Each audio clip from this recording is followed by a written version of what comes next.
I'm going to show you a true Scottish hidden gem. This is a village of Falkland and it's in the Kingdom of Fife. It's perfect for a day trip from Edinburgh. It's only a 45-minute drive away. Best known for its spectacular Falkland Palace, this beautiful conservation village is packed full of charming buildings and it's a famous backdrop for the drama Outlander. With stunning natural beauty to discover on walks and hikes and excellent local cafes and bars to rest in after a long day exploring, let's go! Falkland Town Square is a beautifully preserved historic spot surrounded by cobble streets, stone buildings and a timeless atmosphere that makes you feel like you've stepped back in time. The village square is surrounded by charming stone buildings including the Falkland Town Hall, built in 1801, which features a distinctive clock tower and has served various purposes over the years. In the Outlander series, Falkland stands for 1940s Inverness. Notably, the Bruce Fountain in the village square appears in the opening scenes of season 1, where Claire and Frank arrive for their second honeymoon. The couple check into Mrs. Baird's B&B in the square, which is the current Covenanter Hotel. Additionally, in season 2, Falkland Palace itself was used as a filming location. There is also many other side streets and buildings that were used to depict Inverness, so whether you're a fan of the show or just love exploring scenic villages with rich pasts, Falkland is one of those must-visit spots that captures the imagination. Falkland Parish Church was constructed in 1620, replacing an older medieval church that stood nearby. Over the centuries, it has been altered and restored, but still retains the elements of its original architecture. Next to the parish church is the Tyndall Bruce statue. Onesiphorus, a biblical name of a saint, was the Laird of Falkland between 1828 and 1855, purely through his marriage to Margaret Bruce, who inherited the Falkland Estate. I've arrived at Falkland Estate, which is just on the outskirts of Falkland. It was once a hunting ground for the Stuart kings and queens. The estate is now a developing place where people can learn to live and work more sustainably. There is lots to do and see here, which includes walking around this beautiful estate. The walk leads through the forest to the Maspy Den paths and waterfalls, so let's go. Falkland Estate is one of Scotland's best kept secrets where ancient history meets wild and breathtaking beauty.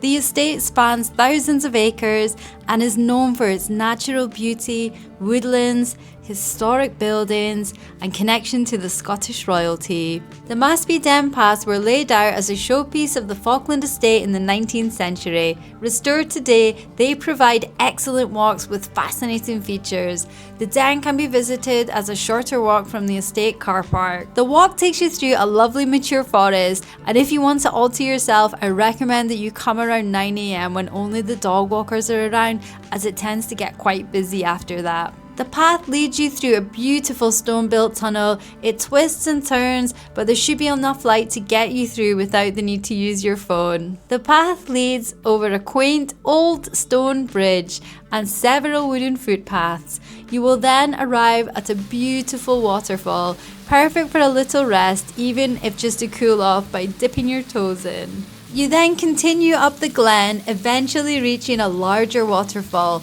The cliff behind the fall is deeply undercut and the walk continues beneath this and passes behind the falls. It's such a fantastic place and it almost doesn't feel real. It reminds me of a scene straight out of Avatar. If you keep your eyes peeled, you might spot some fantastic wildlife in the area. Unfortunately, we didn't see any red squirrels, but we saw some hibernating herald moths and a flock of siskins that were alarming at my dog Copper's presence. We moved on quickly though. I was lucky that on my visit there was a monthly makers and producers market at the stables in Falkland Estate. The market runs on the last Sunday of every month from 12 till 4 PM. The market had a wide range of makers and producers with a great variety of products, from food and drink vendors to ornamental items, prints and paintings, baskets and jewellery, and loads of sweet treats. There was something for everyone, and it's a great place to buy unique gifts and high quality local produced arts and crafts. There was so much on offer, it was really great to see all the local made produce and crafts which would make ideal gifts. I would recommend to check out the Falkland Estates event page on their website, as there's always something interesting going on. There is also a cafe there that is open from 10 till 4 PM, serving food and has great coffee after a long walk around the estate. If you visit the estate, the Memorial Chapel is a roofless building in the House of Falkland designed landscape. It was begun as a memorial to the young son of the Royal Ninian Crichton Stuart and intended to be used as a Roman Catholic church for the neighbourhood. However, it was unfinished at Lord Ninian's death in action in 1915 and never completed. It contains the graves of several members of the Crichton Stuart family and is used as a venue for wedding ceremonies. The cathedral is beautiful, even with no roof. I wish I could have cracked the code for the padlock and snuck in for a better look. Definitely worth a visit if you're in the area. The House of Falkland is a 19th century country house and has been one of the homes of John Crichton Stuart and the Crichton Stuart family. The house has been designed in the 19th century revival of the late 16th and early 17th Elizabethan and Jacobean styles called Jacobean. I really loved how the old building just appears out of nowhere in the forest. It's really enchanting, like you're in some sort of fairy tale. What a beautiful old building. After all that walking, I'm getting really hungry, so I've stopped off at the Lomond Tearoom and chocolate shop to get some lunch. After this long walk, I was really happy to get some lunch at the Lomond Tearoom and chocolate shop. The cafe was really packed when I got there, so I was lucky to get a table in the chocolate shop side. I saw that on the weekend they had a special menu which offers a range of delicious food. I went for the Scottish board, which consisted of 3 Scottish classics, a small bowl of macaroni cheese, stovies, and 2 haggis bonbons served with a crusty roll and butter for only $10.99. And it was well worth the wait. The macaroni was creamy and cheesy and fantastic. The haggis bonbons were crispy on the outside and savoury on the inside. And the stovies were exactly like I remember my mum used to make. So homely and delicious. I would 100% recommend to visit if you're in Falkland. Behind me is Falkland Palace, a hidden gem in the Kingdom of Fife. Favourite retreat of the Scottish royalty, this stunning palace is surrounded by lush gardens and rich history, so let's go take a look around. Built in the early 16th century, Falkland Palace was inspired by the Grand Chateau of France. With its ornate architecture, lush gardens, and even one of the world's oldest real tennis courts, it's a symbol of royal leisure and power. The oldest surviving real tennis courts in Britain. Built in 1539 for King James V.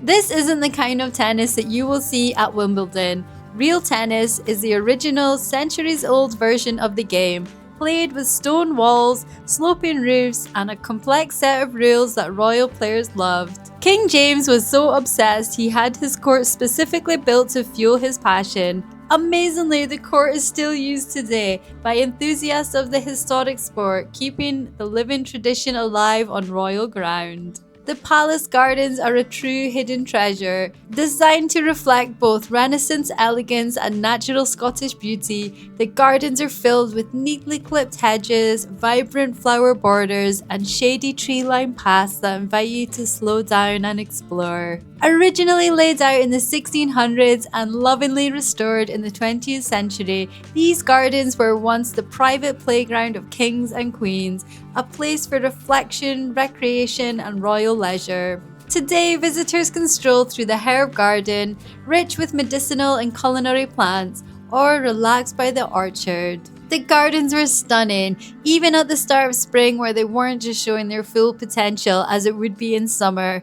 I especially liked the small woodland walk. All the flowers were coming out and there were so many birds and insects taking advantage of the diverse habitats. Falkland Palace was also used in season 2 of Outlander. One of the East Range cellars was transformed into an apothecary in the episode The Hail Mary. When visiting the palace, you can explore an interactive apothecary installed by the Trust in the same room as Outlander used for filming. The King's Room at Falkland Palace served as a private chamber for Scottish monarchs like James V, featuring luxurious Renaissance-style decor including tapestries, wood panelling, and a recreated 4-poster bed. It reflects both the personal comfort and political power of the royal occupants during their stays at the palace. In the Queen's room, it's easy to imagine Mary Queen of Scots enjoying the gardens or reading a book by the light of the small windows. In each of the rooms, there is an employee that works for the National Trust of Scotland, and they will spend as much time as you want explaining all the decor and all the history of the room and answer any questions that you may have. Such a great experience. I really enjoyed visiting the palace. There is so much to see and do both inside and out. And what's good is when you buy a ticket, you can leave and come back as many times in the day as you like. So you can easily go and have lunch and then come back in later. It's open from 11 till 5 and it's £18 for an adult ticket. I heard good things about Helens Bakery, so I stopped off to check it out and I was not disappointed. The sausage roll was great, but the star of the show was a haggis and steak pie. It was only £2.50. I must say, I think it was one of the best pies that I have ever tried, and I do love a pie. Definitely recommend to stop off for a quick bite to eat. I've arrived at the East Lomond Hill Mast Car Park and we're going to have a walk up to the top to get some excellent views of Falkland. Let's go! East Lomond Walks takes you up to the top of East Lomond Hill, the remains of an extinct volcano formed over 40 million years ago and one of the highest points in Fife. The summit was once the site of the chief fortress of the Vinnicones tribe, a Celtic name meaning the hunting hounds. After the fall of the Roman Empire, the fort became home to Pictish kings as part of the Kingdom of Fib. This is how it came to have its name, now called the Kingdom of Fife. There is excellent views of Glen Rothes and further north to the coast and even Edinburgh on a clear day. For a longer walk, you can walk up to the East Lomond summit and then be more ambitious for an exhibition to the West Lomond summit. The walk was lovely and offered excellent views of the surrounding areas. I especially wanted to come up so that I could see Falkland from above. Falkland is such a beautiful little village with stunning historic buildings, and the view from above did not disappoint. It was well worth the walk up just to see these stunning views. After that lovely walk, I'm looking forward to eat at the famous Covenanter Hotel. The bar was really cozy and welcoming and also dog friendly. I ordered breaded haddock goujons, hand-cut chips, salad, peas and homemade tartar sauce for $15.95. The haddock was flaky and cooked to perfection in a crispy breading, and the homemade tartar sauce was tangy and delicious. And we also got the homemade steak and Guinness pie served with hand-cut chips and peas, which was $16.95. The steak was falling apart and perfectly done with a fluffy pastry, delicious chips and really lovely veg. If you visit Falkland, this is an excellent place to eat. Definitely recommend it. Thank you for joining me on my day trip to Falkland. I hope you've loved this little village as much as I have. There's so much to do and see, and I hope I've inspired you to come visit one day. If you find this video interesting, please give me a thumbs up, comment if there's somewhere else you would like me to go, and subscribe for more travel adventures, and I'll see you in the next one.